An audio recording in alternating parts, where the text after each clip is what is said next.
Apa kabar warga Nusantara? Jumpa lagi di channel Sok Tahu. Channel yang shock karena baru tahu.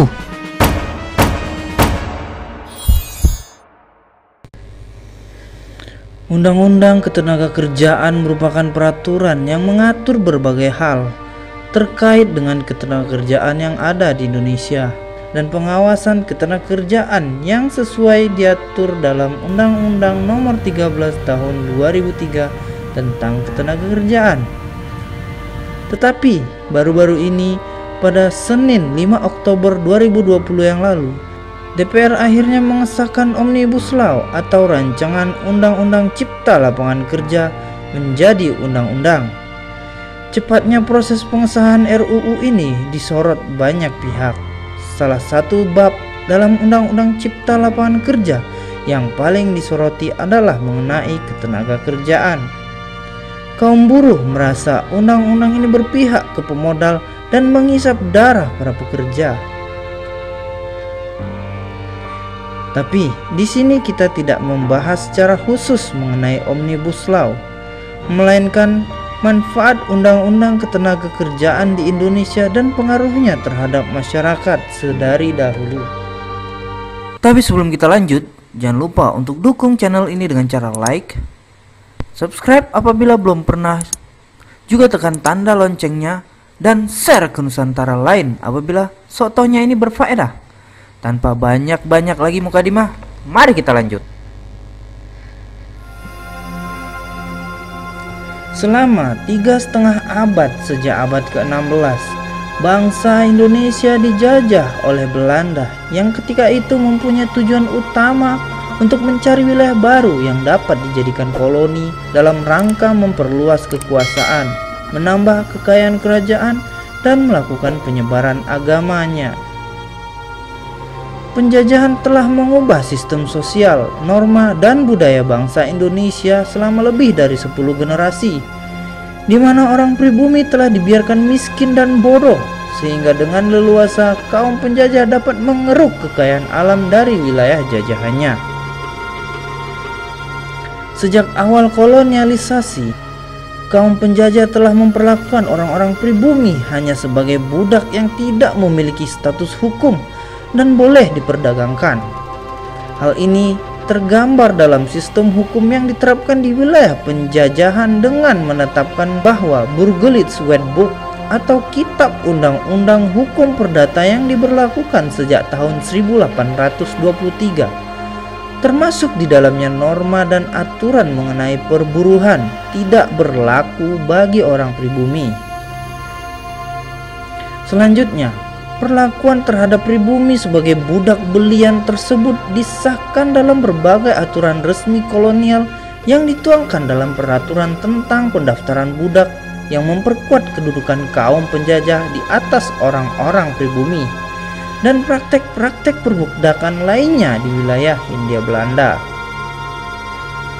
Pada saat Inggris menguasai beberapa bagian wilayah Nusantara pada tahun 1811 hingga 1814, Gubernur Jenderal Thomas Stamford Raffles telah melarang dan menghapuskan praktek perbudakan dan praktek kerja paksa di wilayah kekuasaannya dengan mendirikan The Java Benevolent Institution.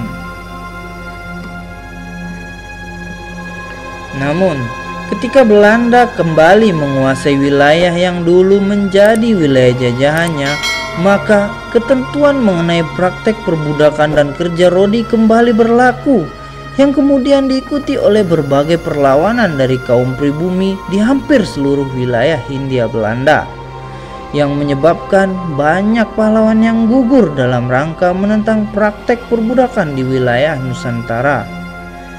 Setelah memperoleh banyak perlawanan di wilayah jajahan dan adanya gerakan global yang menentang praktek perbudakan, Belanda mulai mengubah strategi dengan memperlunak praktek perbudakan menjadi sistem perhambaan, di mana seseorang harus menyerahkan jasa dan tenaganya kepada orang lain yang bertindak sebagai tuan atau pemberi pekerjaan, tanpa menggunakan kesepakatan yang tertuang dalam perjanjian kerja dengan upah yang ditentukan secara sepihak oleh si tuan atau pemberi pekerjaan, atas dasar pengabdian, kesetiaan, dan kedekatan emosi secara pribadi dengan pemberi pekerjaan. Peraturan penghapusan budak dikeluarkan pada tahun 1854. Kemudian pada tanggal 1 Januari 1860 baru dinyatakan hapus sama sekali, meskipun pada praktiknya setelah tahun 1860 masih banyak orang yang berstatus budak dan pemilik budak. Istilah budak sudah semakin kurang kedengaran, tetapi diganti dengan istilah lain, yaitu hamba dan perhambaan. Pada tahun 1880 dikeluarkan sebuah peraturan terkait dengan para pekerja. Orang-orang yang bekerja itu disebut kuli, dan peraturannya adalah kuli ordonanti. Pada masa-masa selanjutnya, peraturan kuli ini menjadi sorotan seiring menggunakan istilah pekerja yang mulai bergeser dari kuli ke buruh. Menjelang kekalahan pemerintah Belanda di Indonesia, ordonanti itu dihapuskan. Sejarah undang-undang ketenagakerjaan di Indonesia mencapai puncaknya ketika negara ini merdeka, di mana hukum yang diterapkan terkait dengan ketenagakerjaan mulai saat itu dan diharap di masa yang akan datang juga akan selalu bersumber dari Undang-Undang Dasar 1945 dan Pancasila. Dalam era industri saat ini, perjanjian kerja sebagai wujud dari kesepakatan kerja merupakan hal yang sangat esensial dalam hubungan kerja, karena imbalan diberikan dalam bentuk uang. Ketika masyarakat Indonesia sudah terbiasa dengan hubungan kerja tanpa perjanjian kerja, maka masyarakat tidak memiliki jaminan kepastian terhadap upah sebagai imbalan atas jasa dan tenaga yang telah diberikan. Dengan demikian, hingga saat ini belum ada tolak ukur yang pasti untuk jasa dan tenaga sumber daya manusia di Indonesia, sehingga pemberian upah masih tetap didasarkan pada sistem hubungan kerja warisan zaman penjajahan, yakni hubungan kerja antara pemberi kerja yang bertindak sebagai tuan dengan buruhnya.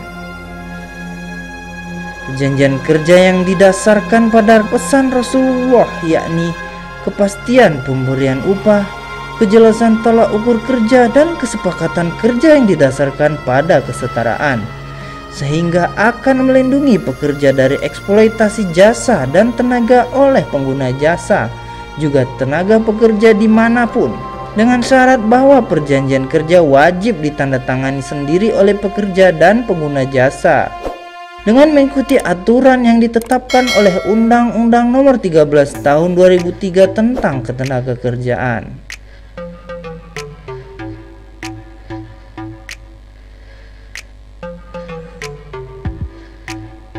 Tidak disangka-sangka, kini muncul Omnibus Law atau Undang-Undang Cipta Lapangan Kerja yang banyak mengesampingkan atau merubah isi dan tujuan yang ada pada Undang-Undang Ketenagakerjaan.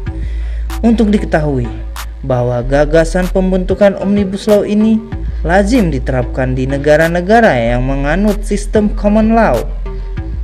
Jika Omnibus Law diterapkan di negara kita ini, justru malah menimbulkan persoalan baru dalam sistem penyusunan peraturan perundang-undangan, karena dikhawatirkan hal ini malah akan terjadi ketidakpastian hukum yang selama ini sering kali antar undang-undang dan produk hukum di bawahnya mengatur materi muatan yang sama, sehingga tumpang tindih tentang pengaturannya. Jadi, pembentukan Omnibus Law ini apabila ingin tetap diterapkan seharusnya diarahkan kepada yang lebih luas, menyeluruh, dan terpadu dalam rangka penataan sistem hukum dan peraturan perundang-undangan berdasarkan Pancasila dan Undang-Undang Dasar 1945. Tetapi, apapun yang terjadi sekarang dan nanti, kita hanya bisa berusaha, berdoa, dan berharap yang terbaik untuk bangsa ini di kemudian hari. Bagaimana menurut warga Nusantara mengenai Omnibus Law ini? Silahkan komen di bawah agar sama-sama kita membangun untuk menjadi tahu apa yang belum kita ketahui. Terima kasih sudah menyaksikan videonya hingga selesai. tetap jaga kebersamaan dan kekompakan senusantara. Sampai jumpa.